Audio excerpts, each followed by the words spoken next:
You're listening to the Valley Current.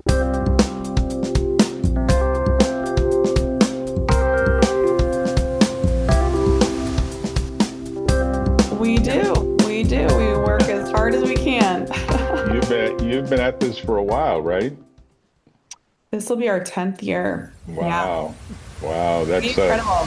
That's a super honor. That's actually a super honor to it took 14 years for Microsoft to go public. And people don't realize that. They want to believe everything is just the snap. Of course, VCs expect you to go public like in 5 years. Yeah. Used to be the case years ago, that it was normal to expect a 10 to 15 year hike. Especially for biotech. I think that's something that gets lost with AI and software. It's easier to do more rapid turnaround times. But when you're dealing with life sciences, this is like a classic situation where I have to actually go out and buy a new PC. Like I do something that's so frugal. I buy equipment that's kind of a year old because you get it for like half the price. And then, of course, the stuff doesn't work as well, and my wife, she's like, just get a brand new computer. And of course, they announced today, which I was spending some time looking at, they announced that NVIDIA entered a partnership with Microsoft where they're going to put essentially a supercomputer on a laptop for $2,500. So everything that you can do in the cloud with Claude and OpenAI and all the tools is going to be local to your laptop. So no more cloud, no more, hey, what's the risk that all this stuff is going to get out there? It's going to be local. And essentially, you're going to have this ability to have your entire life organized on a machine that is your local agentic AI to do everything that you want to do locally. Get all your answers locally. I mean, I don't know what my new best friend means. I don't know what this means, like conceptually. I think it's a huge announcement. Conceptually, people have been talking about this for a while. Conceptually, it comes right before both Anthropic and OpenAI that both have cloud models that are based on whatever it is. We have the high-end version. I think we have a version, where we spend like $2,000 a month per person. It's not like a super ginormous expensive version, but you get a lot more power and you get this teaming ability. You get this enterprise teaming ability where you can actually, leverage people's time, but it's very expensive. And I'm not even sure it's worth it. It might be we should downgrade to like $200 a month. But conceptually, you're getting this super assistant. So imagine you can just buy a $2,500 laptop and even download, I don't know that you'd want to do this, but download the Chinese stuff that's almost as good, right? Because they basically copied all of OpenAI's stuff. Yeah. And then you have your own LLM on a local machine with all of your knowledge, starting at first grade or second grade, like literally every paper I've ever done. I mean, who knows where all that stuff is at this point, right? Like if you actually saved it, there are people I know that have been computer users for a long time. They're much younger than me, and they save everything. And they're like building these personas. It's going to be left to other people in their wills. Yeah, well, it's an interesting problem because if you did a survey of estate and lawyers, like people that have done estate plans, they're like, I don't know what to do about it. Here's a clause. Just say digital rights go to some power of attorney person. Like they don't really get that, there are some people I know that own like 10,000 domain names, 10,000. And some of them are like 3-letter domain names. Like I knew the guy that owned sex.com. Yes. I didn't represent him, but he came in for some advice.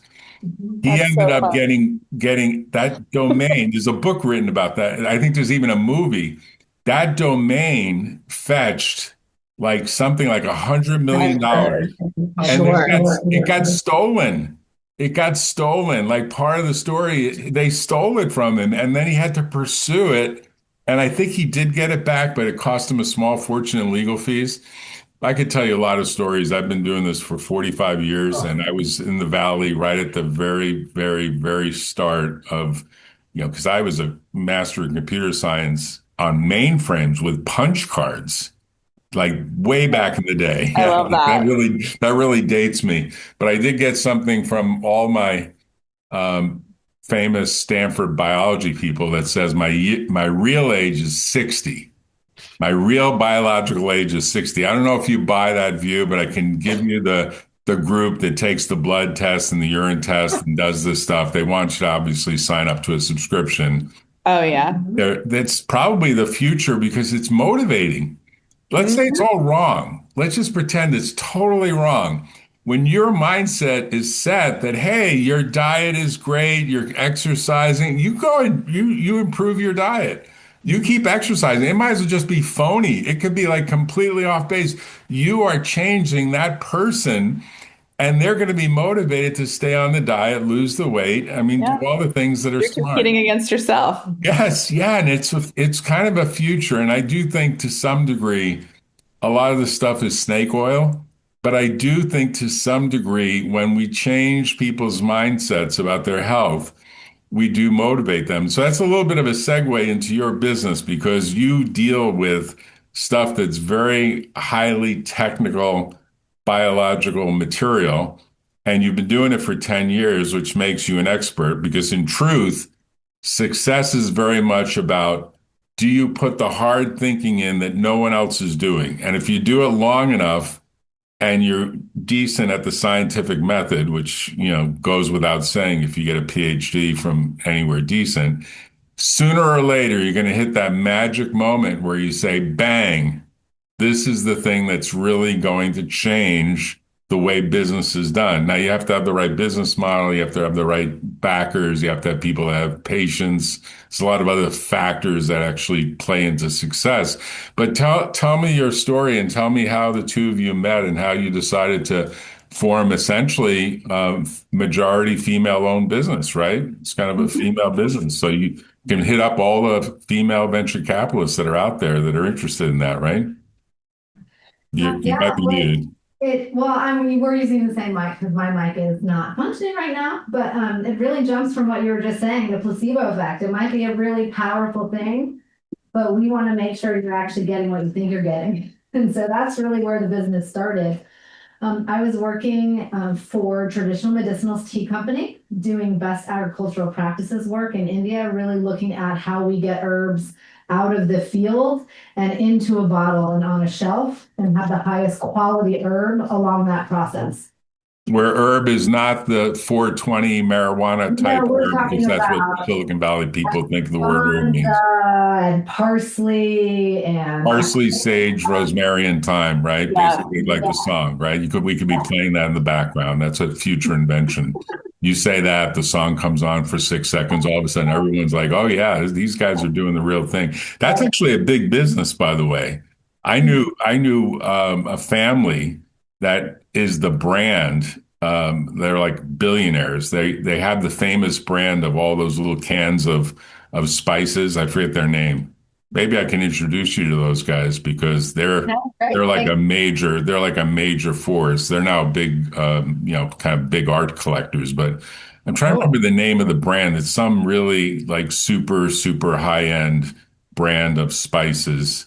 It'll come to me in a minute. Is it Morton and I would Bassett? say Morton. No, no. Okay. I think I want to say it starts with an S, but in the back of my mind, there's some can of pepper or something. There's some name. It'll come to me in a minute. Just like, for example, this could be a good introduction. I know the Lundberg family that basically controls rice cakes in the Mhm. U.S. Like they own millions of acres of rice fields in California.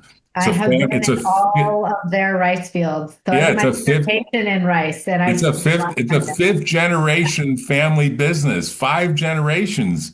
They are doing what few American families, farm families really can pull off, which is keep every generation involved and make it so it may be like a really long-lived corporation because there are very few corporations that get to live more than 300, 400 years. Very few. Like there's a few beer companies in Japan. There's a few Chinese companies, but it's rare for an American company to last more than 100 years. Like Ford And just their made, quality is really good. Yeah, yes, and they're right, the innovating, quality which is side. really interesting because they're Right. innovating in what you might consider to be a very stagnant sector of ag, like traditional crops, but they're doing amazing innovation as well, both in germplasm and how they farm. So yeah, it's a really interesting organization. Right. The Yeah. rice cake completely changed their business. They went from a business that was very much kind of like a commodity business to, hey, this is actually a specialty, Yeah. almost like popcorn, right? It's almost like the equivalent of something you take to a movie theater. Yeah. Movie Yeah. theaters will go away a lot faster than they will. Yep. So where'd you guys meet again? So we met in grad school. So we met at UGA in the genetics department. Karen and I sat back to back in cubicles in the lab. And so we have a lot of time together in highly stressful environments. And so we've learned how to work very well together. And that's where we met. But you're not born in Georgia, right? You just went there for school. We both did just meet there in school. I was born in the Southeast in Virginia and moved Uh-huh. quite a bit in my childhood. I've lived in many states. Moved once 5 times in one school year. So seen a lot of this country in my. Was it a military family? Is that why? Ironically, my dad's in the military, but my parents were divorced. My mother was a nurse and she was just moving her way up the corporate ladder. And every time she got a better job, we moved. And so we moved a lot. She was doing Interesting. a better And job. for you, where were you born, Karen? I was born in White Plains, New York. So Okay. Westchester County is where I grew up. And then when I was 12, I moved to North Carolina and was in the South ever since. Went to Vanderbilt for undergrad and then went to UGA for my PhD. And then that's where I met Eleanor and Nick as well. So So you're very in a way, I mean, you guys are similar but different. I think of White Plains, I think of kind of expensive real estate and people like sort of commuting into the city but not living in the city. And there's actually a great Apple series that's called Friends and Neighbors no, about I haven't people. seen it. Oh, you have to watch that. It is very funny. It's about Right. these very high-end, rich kind of hedge fund guys that basically have unlimited amounts of money. And then Mm. what happens to them when they kind of get into some trouble. It's really, really worth watching. You'll see it might be a town that's a little further north than White Plains. Maybe it's New Bedford or something like that, where are the Clintons? Chappaqua. Chappaqua. Like it's some town a bit Yeah. north. And they sort Cool. of identify it, but I think of it as Westchester County. I'm from New Mhm. York. I grew up. Cool. I was born in Queens. I grew up in Brooklyn. I went to Brooklyn College and City University of New York. Total free ride through the master's degree, and it was fun. It was interesting. And then I left to go to law school on the West Coast and stayed for most of the time. Then there's a whole story about Florida that I won't bore you with. It's really, really interesting story. I took the bar exam in Florida in my 60s, which no one does. Like no one takes another bar exam because they wouldn't let me lateral in. And I basically wanted to practice while we were going through COVID and didn't want someone saying you're involved in the unauthorized practice of law.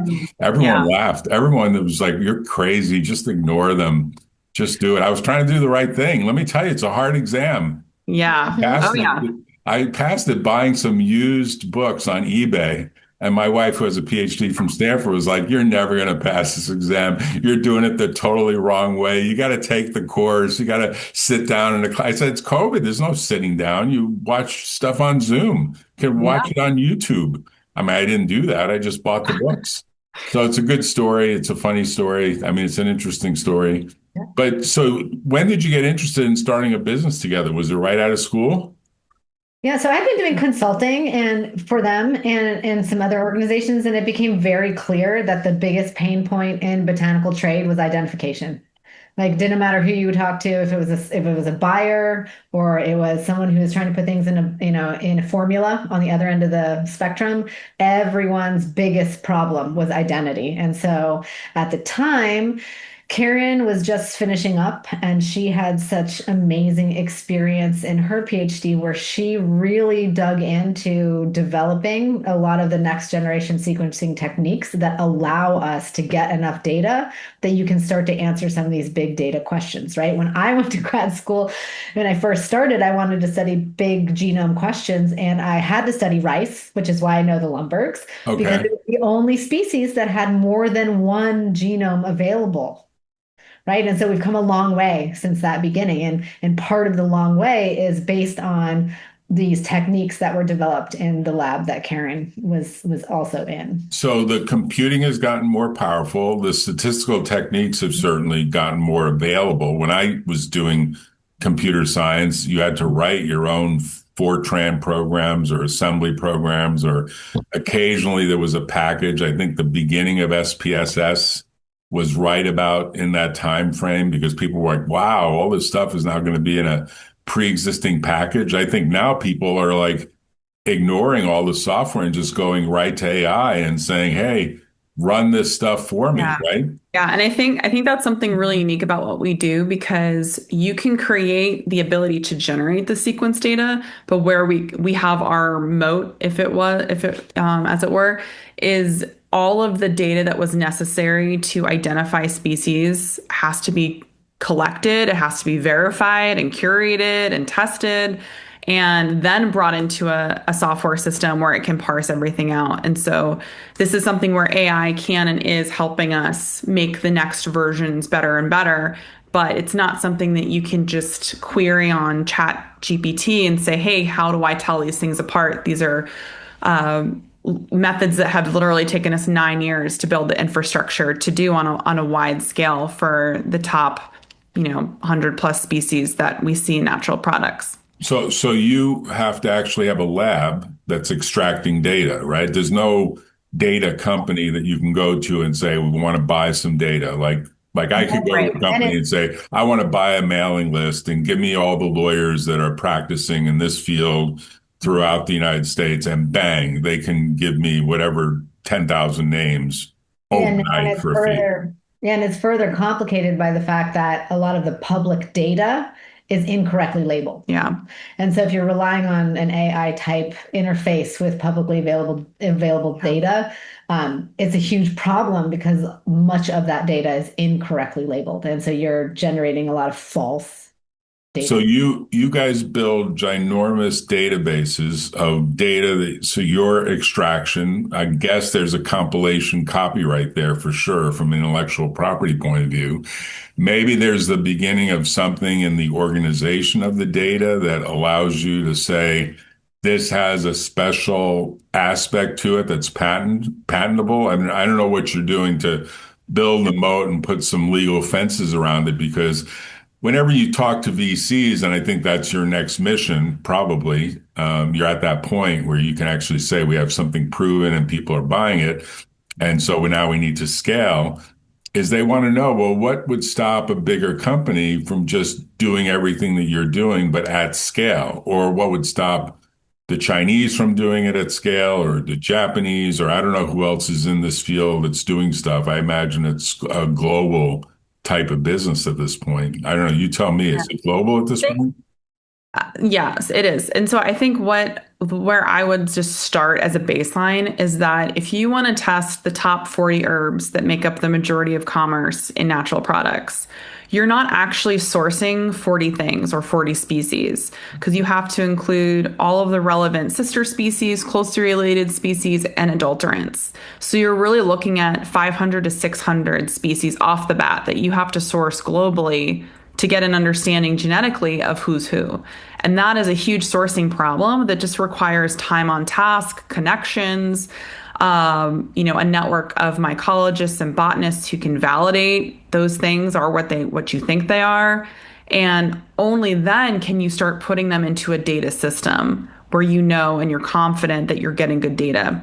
So if a large corporation would come in, they would still have this massive time on task problem of sourcing these things. A lot of the large manufacturers are using, or a lot of the large product makers are using manufacturers or co-mans to create products, and they're totally dissociated from their source. So it's not like any particular one company that you pull off the shelf have the ability to say, here's all of our reference material for the things that go in our product. They don't have access to that.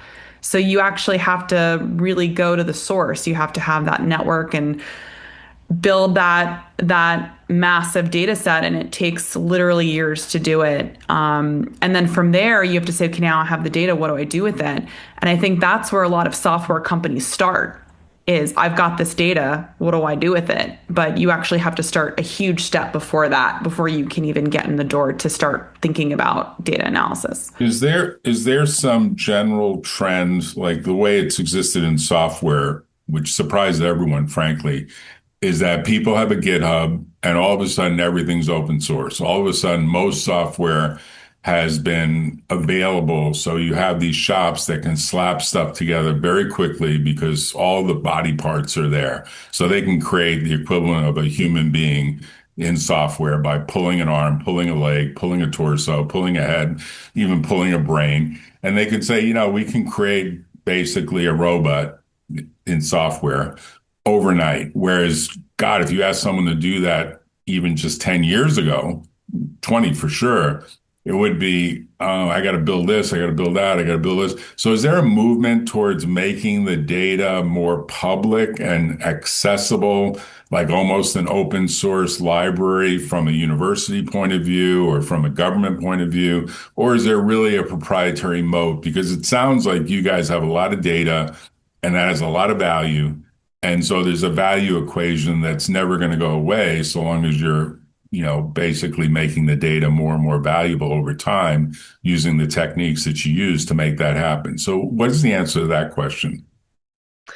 I think there are a lot of public databases out there, and we've looked at them. And the problem is because they're open source, they're so full of trash and it's not even that a sample could be mislabeled, but we find that when you are extracting something, you're not just extracting that species, you're also bringing along the ride all the other critters that live on that species too. And so there's so much noise, and that's why we had to go and curate our own. We would have loved to have been able to use the open source options, but they're so poorly managed. The problem is that you're dealing with the FDA. You're dealing with organizations that need to prove to the government that they have a method that is fit for purpose and that the data that they're using is accurate and true. And you can't just use something public without doing the due diligence. And once you do the due diligence, you're no longer working with that public database. You have to bring it in-house. So you have to have it be built for purpose. And that's what we've done. And it's also twofold because the issue is the databases are not curated so that you have accurate labels on the information. So that's one level. But the other side of it is the open source bioinformatic pipelines that are available. Like you're talking about, let's take a leg from here and an arm from here and build it. One of the issues with all of those softwares when you're trying to deal with plants is most of those softwares are built for humans. And so the constraints around those softwares don't translate. Human genomes are very simple in comparison to plant genomes. Or those softwares are built for bacteria, which is even more of a problem, right? So you don't have software that is amenable to the complexity of a plant genome. So a plant genome is not only exceptionally large in general, but also has a huge amount of genetic architecture or genetic variation in how and where components of the genome are located. And that is very unique to plants. And if you aren't taking that into consideration, it's an additional layer of garbage in, garbage out. And I think that's an additional layer that gives us a huge moat because most organizations that have really tried to drive this DNA type of identification have had zero organismal understanding and how those things breed, their life cycle, their mating system, how they're distributed, and how the wild population interacts with the cultivated population. Understanding all those biologic components to the plants you're dealing with is critical in building those pipelines to get the correct answer for what the identity of that organism is. So is there a brand that you're putting on this sort of certification process? Because it almost sounds like your like underwriter's laboratory is for electrical equipment. They put a UL brand that says, hey, this is not going to burn you or cause your fuses to blow. Like they actually exist as, I think, a nonprofit and it certifies data. And then there's a brand on it. And I think of a FICO score as sort of another brand for financial information. Obviously, there's so many different little marks that people put on things. Do you guys like, I know the name of your company is LeafWorks. Of course, you're doing more than leaves, right? I think like it's Yeah. bigger than that. Like it Yeah. could be BioWorks, I guess, or it could be Genome Works, or it could be something broader. Turns out Yeah. names are pretty important to VCs. Trust me on this. It's weird. Like our law firm, I think I said this to Nick, is when we started Apple Computer, Jobs and Wozniak walked in dead broke. The reason we didn't take their stock, not my call, but the partner that saw them was, they had a goofy name for the business. They thought Apple was going to work for a computer company. And this guy was a starchy Bostonian that was Yeah. transplanted into California. It's like, these guys are going to fail so badly. Let's not take their stock. That's just throwing money away. Of course, that would have been like $1 billion outcome for us, maybe even more than that. Yeah, So, he's buying beers for everyone in penance forever. yeah, absolutely. I mean, it's a funny story because sometimes names carry. Like the name becomes almost more valuable. Like Apple could burn, every factory can burn to the ground, and Apple would survive just having the brand. Like Yeah. they don't really have. I mean, let's really call a spade a spade. Apple is great at packaging and marketing. They don't really invent anything. Everything they try to invent fails, like the Newton failed, the Lisa failed. Like I can go through a whole list of failures. The goggles that they did, I forget the name is, but that failed. Now they're trying to do a new set of glasses. My prediction is probably going to fail. They Yeah. buy inventions. Like they bought, a lot of people don't know this history. A lot of people think, oh, Apple, Jobs invented everything. He invented the iPod, then he invented the iPhone. Bullshit. He didn't invent the iPod. They bought the iPod from my next door neighbor at the time, Tony Fidel. He was the inventor. He didn't really even invent it because there was a pre-existing invention that he just basically said, I'm going to make the software better for how the music gets delivered to it. There was an early little silver device. I forget the name, but I did just remember the name of the spice company, Schilling. Schilling Spices. They got bought by McCormick. So McCormick is the big spice company, and there is kind of a McCormick Schilling line, but the Schilling family, if that's their name, I forget if it is or if it's a different name, but basically they have you could have like 500 boxes of metal spices on your wall. It's like everything that's out there that you can imagine. So that's something maybe to get back to at some point.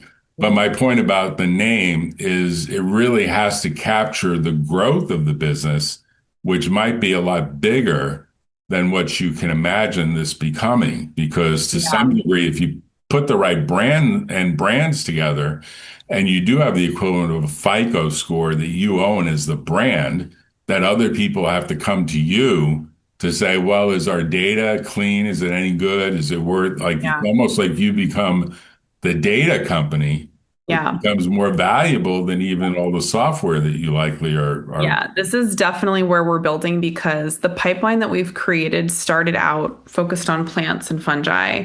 And we'll start on plants and then we add in fungi. And now we're able to do microbes.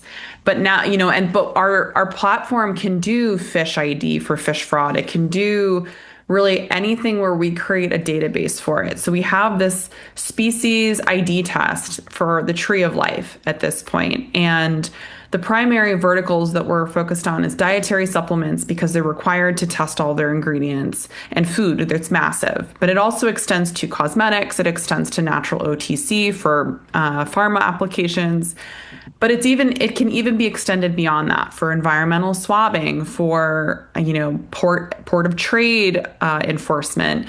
This really is the foundation of the next wave, which is a much higher and larger play.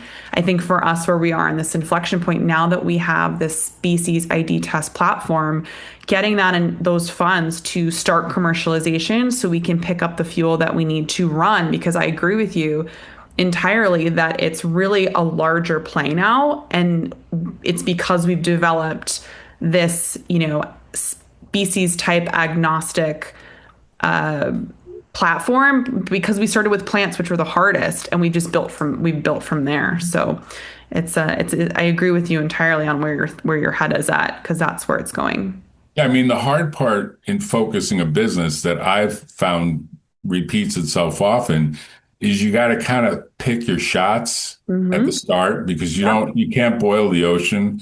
That's why it's dietary supplements and food. Yeah, I mean, it's like you have to pick it and then you have to own it. Yep. And you have to own it in a way that people recognize you as the thought leader. So it's just going to sound corny, and it's probably going to sound like, oh, it's too much work. But trust me, you could probably find some summer interns or someone that can help you do it.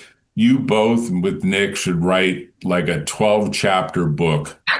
No. It's going to sound My autobiography has been coming for a while there, Jack. It shouldn't be the treatise that you would submit. Okay, all my PhD. It should be like, where is the world headed on quality of ingredients, or whatever is the right word that gets to. We all read labels. Like, I'm amazed. I'm just a persistent label reader of everything. I look at labels and I often see stuff that makes no sense to me. It's all gibberish. Like, if you look at most labels and by the way, there are lawyers that call themselves packaging lawyers. Literally, they're in the business of consumer packaging. And it's not a small number of firms. I want to guess there's like number of litigation. I think there's like 50 firms in the U.S. that just deal with label claims on packaging. And because it's such a big class action business, right? So they're doing mostly defense work. It's mostly covered by insurance. It's a regular gig for them. They make a fair amount of money defending these cases. They can tell you, they can look at a label. Some of these folks can look at a label, I'm sure, and say, man, that's just totally wrong. This needs to change. That needs to change. This is lawsuit number 1, lawsuit number 2, lawsuit number 3. And I wonder, if you wrote a book, it probably wouldn't have to be more than 12 chapters. It's probably mostly little illustrations about what it is that's out there, just even focused on nutraceuticals. Is that what you're saying you're going for? Stuff like that? Because the nutraceuticals business has just like exploded. Right. The internet is created. It's almost like porn. Like it's bigger than, like someone said, the internet at this point is 25% porn. 25%. That sounds like a lot. That's a lot. Right. But they said it's actually gone down. Like at the very beginning, it was closer to like 45%. At the very start. Yeah, it's gone down because of all the other content. All the other content is like nutraceuticals and all the other marketing stuff that you see. One supports the other. Yeah, in a way. I mean, conceptually, so people are saying, like, I don't even understand this area. What the hell is a genome? It's very abstract. It's very symbolic logic. It's not something you can put your finger on. It's not something you can taste or touch or smell. It's very much like almost a series of mathematical equations, right? It's it's very abstract. I mean, for you, it's probably very specific and very obvious. And you're like, oh yeah, we visualize this stuff all day long. But for most Americans and probably most everyone around the world, it's extremely I don't know what the genome is. I don't know. I remember something from the OJ case where they talked about different things and a bloody glove and this, like that. That's what they'll say to you. Like they'll say to you, if you did these interviews, they'd be like, I don't know, there was something where they had some lawyers that really knew this stuff and talked about how the DNA was all screwed up and the police screwed up and da-da-da. And, most jurors don't have the foggiest idea of how biology works. They have zero understanding. So you take that 12-chapter book and that becomes your business card. That book, which doesn't have to be more than 100 pages, becomes, hey, look, I'm going to send you my book. Every VC, we're going to send you the book because this is, and then you have a chapter about the future. and maybe the business gets a little bit of promotion, but it's like a primer 101, like how Yeah. this stuff works.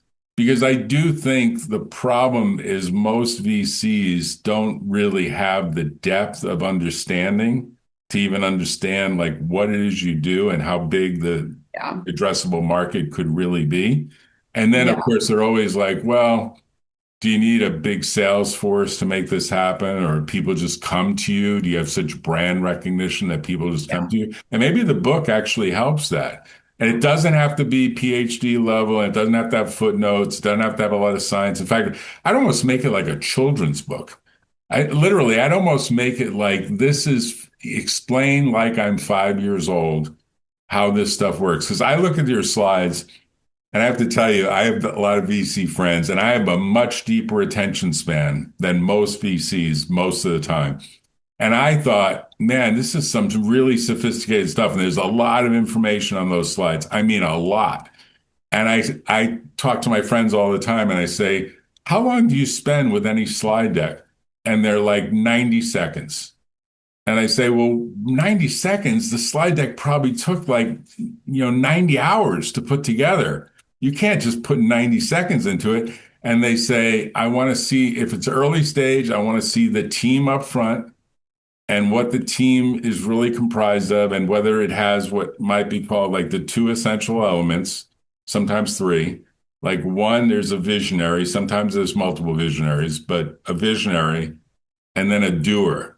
And if you Yeah. have two doers, that's even better. So like theoretically, like Yeah, we did it. that's good. Well, you know what? You want to see, you want the slide to really say that because that's a book you all have to read. I'll send you the link called Traction.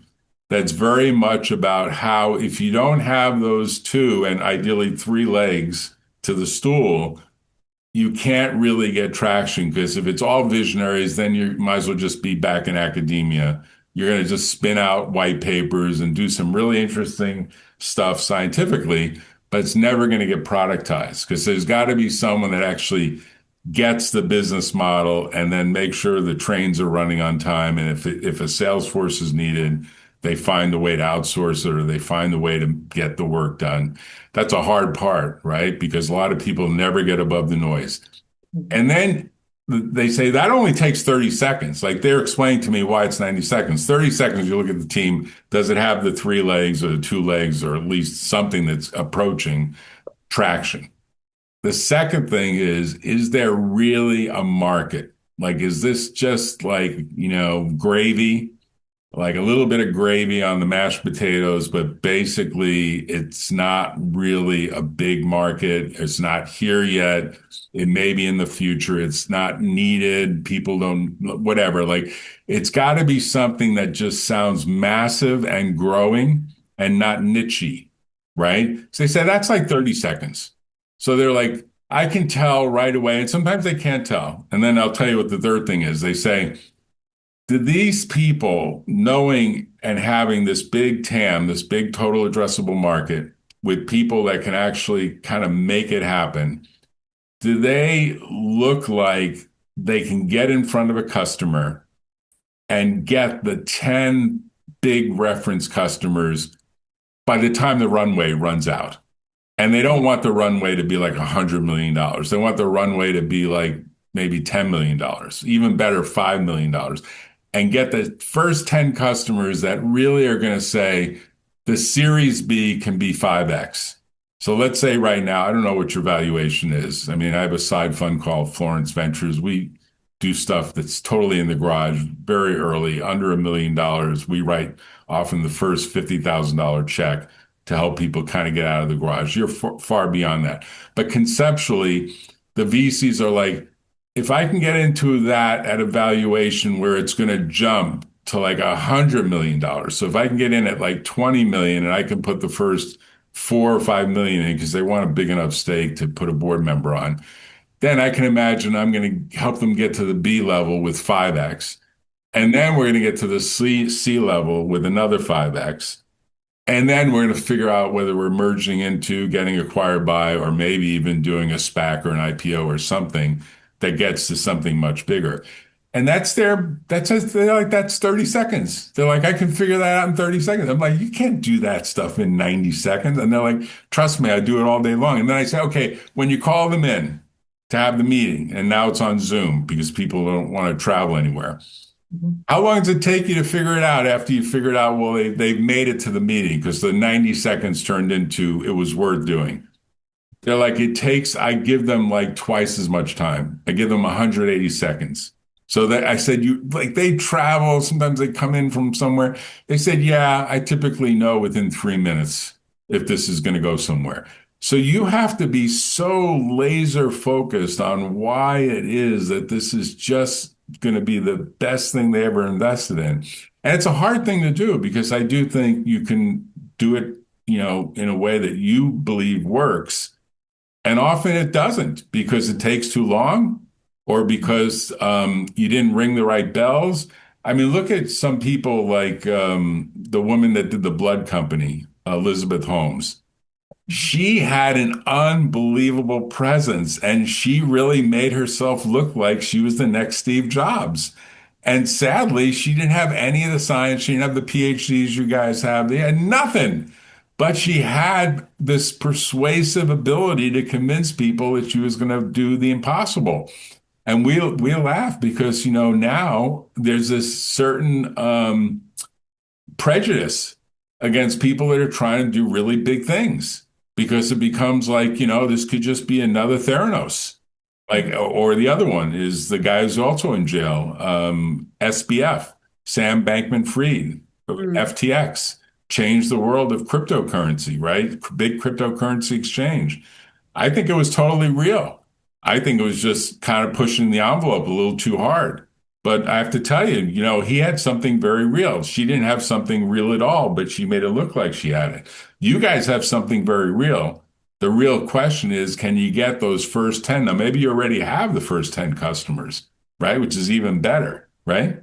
Yep. Yep. We have the first 10 customers and we are in discussions with really large groups that just are large enough that they take a little bit more time. But we've been really, I think the best example is functional mushroom products are the fastest growing, and there's not really any testing available for species identification except for us. And we have that in hand because we're able to offer something that no one else can, and we can do it all in one sample prep, which is And something. is this the mushrooms as in like microdosing mushrooms, or is this like No, mushrooms as in like turkey and mushroom gravy? It's in like functional mushrooms. So reishi, chaga, Okay. cordyceps. Where you're eating them. Like You're eating them, you're eating them. but they're not making you see fair. They're dietary supplements. Oh, dietary supplements. Okay. So, but there is food stuff like truffles. I mean, yes, there's different flavors of truffles, right? That are pretty expensive. And I assume people want certain certification that it's a certain type of truffle. I think seafood is, I worked through undergraduate and graduate school as a class 1 tractor trailer driver in the Fulton Fish Market. I was the youngest tractor trailer driver in New York City ever. Like I think that's even better than. Does that mean that you used your horn the most? Yeah, I mean, no, it means I knew how to do like a 13-speed, transmission, which is without even using the clutch, which is like an art. Like there's ways to shift a manual transmission without even pressing a clutch. People don't realize all the little tricks that truck drivers do. But the reason I raised that is the fish market was pretty pure back then. Like, it seemed to me that the fish, no one questioned plastics in fish or any of the stuff that people question now, that maybe we're changing the epigenetics of the fish that get caught, and maybe the fish that we're eating in turn is causing some change for us in what we actually ingest and digest. And, people back then, of course, this was like the 1970s, they were like, fish was a regular thing on Fridays for the Catholics in New York City. It was a big deal. And there were things called fish stores that literally only sold fish. Fishmongers, yeah. Fishmongers. And it was like, it seemed very pure as a business. Obviously, there was a lot of other stuff that happened in that business. It had all sorts of mafia connections. There's all sorts of other nutty stuff. But conceptually, I think today people look at fish like it could be dangerous. And I Mm. wonder to some degree if there's some aspect of the way the world is headed that suggests you really do need some certification that something has a certain level of purity or a certain level of it doesn't have a bunch of plastic in it. It's actually, it's actually the real thing. Like I think to some degree, maybe the Japanese are ahead of us on that. Like maybe the Japanese are more pure in what they do with their foodstuffs. I just wonder, like to some degree, if even this concept of a blue zone where people live to like 110, Yeah. maybe there's more purity in the food that they eat, or I don't know. You tell me, because it seems like there's a connection between what you do and perhaps the notion of better health in some sort of logical way. Yeah, I think that there are definitely connections. I think one thing is as we become more global with our supply chain, you get more fraud.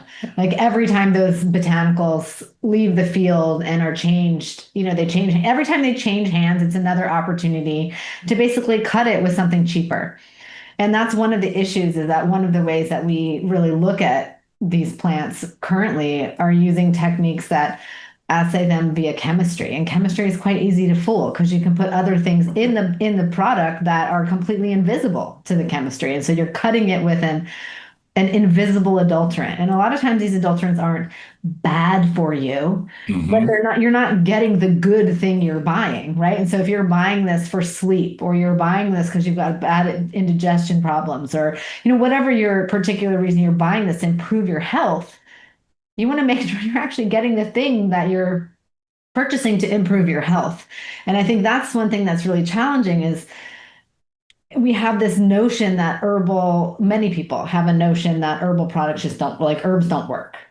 And I think it's twofold. One, there's plenty of data that suggests herbs really do work. You have to take them at certain doses and you have to take them consistently and you have to be taking the herb. And so I think that's one of the issues is The genuine goods, yeah, and you go in right? and you buy, there's 10 different brands on the shelf, and there's one bottle that's $100 and there's another bottle that's $10. I guarantee you the thing you think is in that jar at $10 is not there.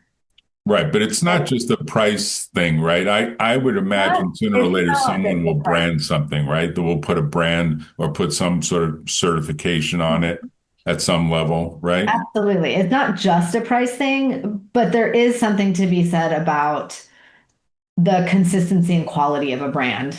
Are they doing their testing? And many brands have amazing products. And then a lot of brands have rice powder in those packs, Right. And so I think that's the problem is that it's such a, especially with, sectors that are growing really quickly, like the functional mushrooms. If there's only 100 million pounds of a mushroom and 200 million pounds of product are being sold, well, there's They're an they're issue there. spike they're spiking it. They're spiking it with other items, Things, right? Other and things. in the best case, it's innocuous things that, aren't harmful to you, but you're not getting the benefit, right? So I think that's the most important aspect is are you getting what you pay for? And that's not only as a customer going into a store, it's also a business buying from a vendor where you're dissociated from that supply chain. You're not in the field, you're not even getting a whole plant. You're getting a powder or tea cut, right? So you have many, many hands in between production and product. So are you guys actively pitching the VCs now? Or are you getting ready to do it? Or are you mostly, because I could tell you, you would do well on a stage like, for example, these family offices that now are voiding VCs altogether. Like their Mm. family office segment of early stage investments is like 10 times larger than most VCs. Like it's massive. The family offices have accumulated trillions and trillions of dollars. It's a relatively small group of families. So let's pretend it's like 1,000 families. It might be a little more than that. The VCs actually compete against them. And the Hmm. family offices actually give you better valuation and typically have a longer horizon and less pressure. So And some I think people, that's important for us because we are at a growth inflection point where we have, like Kerin was saying, we have customers and we have quite a few larger customers, but because they're large organizations, the lead time to actuating a deal or a plan is long. Everyone kind of makes fun of me, but I use this boat analogy all the time. Like we're a really small little warship, right? Like we can turn really quickly and pivot and get where we're going. But the organizations we're working, they're like huge aircraft carriers. They're one direction. Then for them to pivot, it takes a long time to move that ship. But once they do, they're there. And that's what we're doing right now. So we're moving those ships to get on our path. And they're interested in getting on our path, but that process is not short. And so right. we need runway to get those organizations on board such that we can really prove our traction, right? We have customers, so we have traction, but really move the needle with those customers where visionaries can see, oh, I see the longer leap. And these organizations are leading the way because we also are a transformative technology, right? We're replacing the way people are doing their testing now with technology that is more accurate, more efficient, and can do more things at once. So it's much more scalable, both in the lab and within the testing framework of an organization itself. And so there's some paradigm shifting that has to happen. And part of that is working with these larger organizations because once they join, it's kind of like investing, right? Like as a little tiny investor, I might not have the resources to do the due diligence on a particular investment. But if a larger organization's done that due diligence and I trust them, then all of a sudden I don't have to go through that process. And that's really what these organizations are going to be for us. They are the larger ships that are going to do that due diligence that will then allow other individuals who may be interested but worried about their capacity to vet our technology. Okay, so now let's give Kerin a chance to just say one thing because I raised this question with Nick, and I think he had an answer. I said, no, don't give the answer. Let's hear the answer from your other founders. What is the one market that if you did get the money, whatever the number is, I forget, 5 million, 10 million, but some big number that gives you the runway. Kerin, what's the one market you would absolutely pursue as a result of having that money? What do you think that is? So there's two sides of this, and I'll just start with the baseline. The baseline is dietary supplements. And the reason I say that is because the FDA requires that product manufacturers test their final form. But the reason the people are not doing that right now because current methods can't do it. So they do the next best thing and they test their raw ingredient input, but that's not what the FDA wants. But they're required to do final form. But you can't ask someone to do something when there's no test to do it. Well, now we can do it. So now you have this entire dietary supplement market in the United States required to do something, could never do it, now have one option. That's us. So that's where I would focus because you have external pressure in addition to, of course, label transparency movements, but really the FDA behind you saying, oh, wait, no, this is now a possible. You need to do this now. The other answer is that, of course, food is huge, but food doesn't have as many testing requirements. They do their testing for foodborne illness. They do it for allergens because they don't want to be sued, right? They want their food to be safe. And the sheer size of the market is why food is another vertical that's important to penetrate. But in terms of immediate need, it's going to be dietary supplements. And natural OTC drugs play into that because they're dealing with pharma. They have similar responsibilities, but we're already in that market. We're already cultivating clients. We're already talking to those large groups. That market movement is already happening. And so we want to show that to be successful, to show that we have that focus and can deliver so that when we expand out into all these other verticals, which can include fish, as we were talking about, we have the backing and the chops and the proof to show that we can do it. So I think that would be. So you are potentially more like bioworks than LeafWorks. I mean, I hear you're focusing initially, but I think you're actually a bigger platform and a bigger data play, and probably ultimately, like Google, you probably have to assemble as many great PhDs or the equivalent into one network. Like it's almost like anyone that wants to be in this field would want you guys to be the thought leaders teaching the next generation, the next generation, the next generation, and you amass this unbelievable amount of talent that becomes this driving force on the much bigger mission to bring this super transparency. So, we're starting in an area. So, forensics is the gold standard. DNA will put someone behind bars for life. But when it comes to just starting with plants, with botanical science, botanical forensics hasn't existed because it's been too difficult to do. And we're the only group that has done it. And so just the foundation there, it's not just products, it's also agriculture, right? Eleanor has, I think I know exactly what she's going to say. He knows I'm sorry. Where when we test your material, we can tell you what's in it, was what other species of ingredients were in it, was the plant that you were using sick. We can tell you attributes about that plant. We can help you breed for a better plant, all with that one test, right? That's just where we are now. What do you call what are you calling that test? So you got a brand on that test? What do you call it? Do you have a name? They're just different questions. They're just different analytical Right, questions but think now that you're dealing with a 5-year-old and you say the 5-year-old, no, seriously, we call that portfolio A, or we call that, group test B or whatever. Like I'm telling you, people want to think, okay, like I'm telling you where I think this is going to go, and you're going to tell me I'm crazy.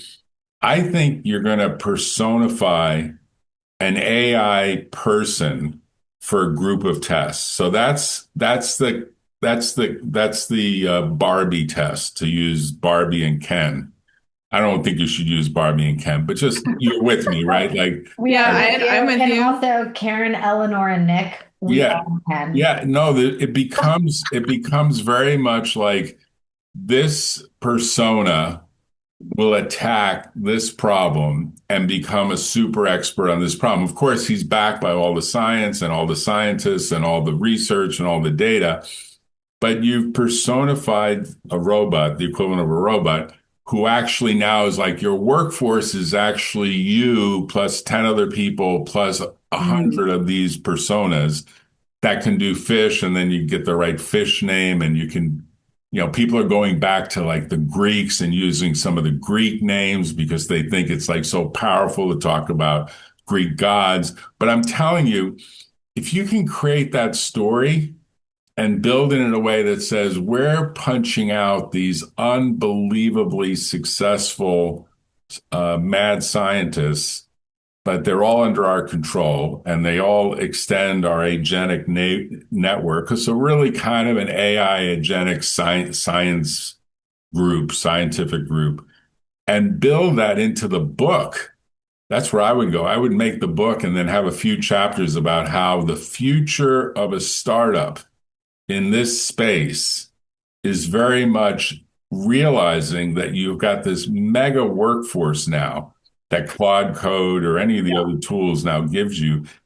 And you start to become like, these people know how to take $1 and stretch it into $100 of value, or $1,000 of value, or $10,000 worth of value. And that, I think, is a magical transformation when your mindset starts thinking that way. Because all of a sudden you say, okay, we're going to build this, and the customer's probably going to pay for it. In truth, like if the customer puts you on a set of nutraceuticals, you're going to build that persona, and it's going to be like code within the organization. And there's going to be people that are like supporting that team, and maybe have 10 teams and 1,000 of these agents, with each team having 100. But I'm just throwing it out as an idea because ultimately, that's the way most of the pitches I see of AI-based companies are coming in the specific domains they're dealing with, and talking about the future workforce is a lot smaller group of humans who are expensive and they have health benefits and all the other stuff that's called overhead. But these agents work 7/24. Yep. And they never gripe. They don't unionize. They don't call in sick. No, trust me. Let me tell you something. If you can be small is beautiful forever, I would say do it, Like, just don't even say we're going to use it to add like 1,000 more bodies. Say, we're going to do it to create 1,000 more assistants or 1,000 more agents or whatever exact wording you decide upon. Because I can tell you the overhead costs grow exponentially as you add people, and the knowledge transfer, the tacit knowledge transfer cost grows with it. So every time you add another person, even if they're really smart and they get it and they have all the credentials. So that I would just counsel you. And I like the idea, frankly, of the book, because I do think this is a very challenging area and the slides are difficult. I think the slides are good, but you have to spend a lot of time, and you're dealing with people who unfortunately don't really spend the time. But I will say this in ending. I think you guys are off to a great start. Obviously, Nick loves working with you. And he said, hey, you got to meet them. They're really great. They're really fun. And you've been at it for 10 years. So congratulations. And you don't look older for it. So congratulations on that. Seriously, it can age you. It can age you rapidly. And I wish you the best of luck. And I will try to make some connections for you. So stay positive. Appreciate it. Okay. Yeah. Talk to you later. Take care. Thank you, Jack. Thank you, Jack.